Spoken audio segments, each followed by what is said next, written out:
Oke, selamat siang. Bertemu lagi dengan saya. Di sini saya akan mencoba untuk menjelaskan bagaimana langkah mengutip kutipan langsung dan tidak langsung. Nah, di sini saya mengambil contoh kutipannya dari Jurnal Credo volume 4 tahun 2020 yang berjudul Analisis Alih Kode dan Campur Kode dalam Interaksi Jual Beli di Pasar Pabeang, Kota Makassar.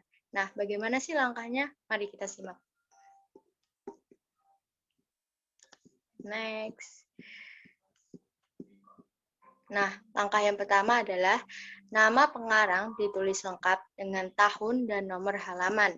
Contoh kutipan aslinya adalah Gani 2019 halaman 247, kajian internal atau kajian ke dalam yaitu kajian yang hanya dilakukan terhadap kajian struktur intern. Bahasa itu saja seperti struktur fonologi, struktur morfologi, dan struktur sintaksisnya. Nah, di sini di langkah pertama kita ringkas dari kutipan yang langsung aslinya menjadi lebih ringkas, menjadi contohnya Gani 2019 tahun 247, kajian internal atau kajian ke dalam yaitu kajian yang hanya dilakukan terhadap struktur intern bahasa itu. Jadi dari kutipan aslinya kita ringkas menjadi lebih sedikit gitu. Selanjutnya, nah langkah yang kedua adalah nama pengarang ditulis lengkap dengan tahun dan tanpa halaman. Contoh kutipan aslinya adalah Gani 2019 halaman 247 kajian internal atau kajian ke dalam yaitu kajian yang hanya dilakukan terhadap struktur intern bahasa itu saja seperti struktur fonologi, struktur morfologi, dan struktur sintaksisnya. Kita ambil inti dari kutipan langsung.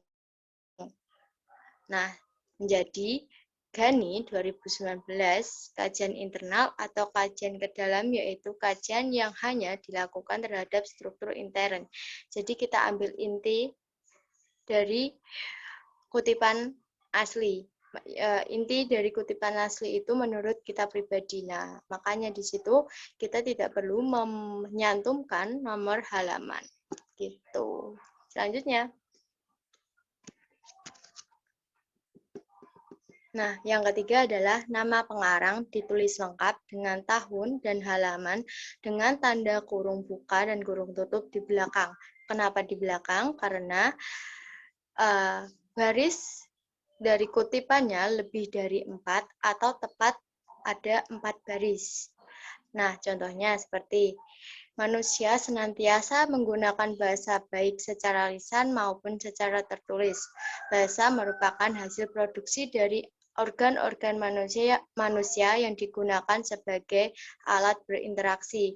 Fadilah tahun 2011 halaman 247.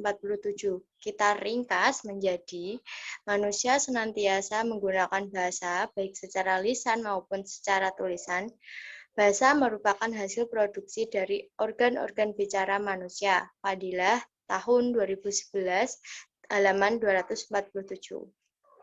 Selanjutnya.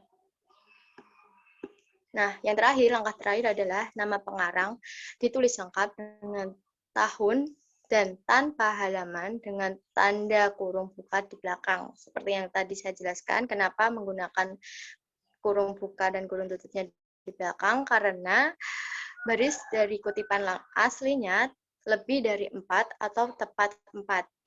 Nah, kenapa tidak ditulis halamannya?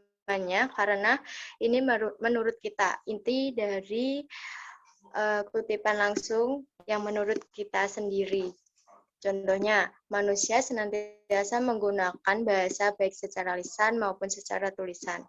Bahasa merupakan hasil produksi dari organ-organ bicara manusia yang digunakan sebagai alat berinteraksi. Fadilah 2011 halaman 247. Kita ambil intinya menjadi manusia senantiasa menggunakan bahasa baik secara lisan maupun secara tertulis. Fadilah tahun 2011. Selanjutnya. Nah, Sekian dari saya, pemaparan dari saya. Jika ada yang salah atau kurang tepat, saya minta maaf.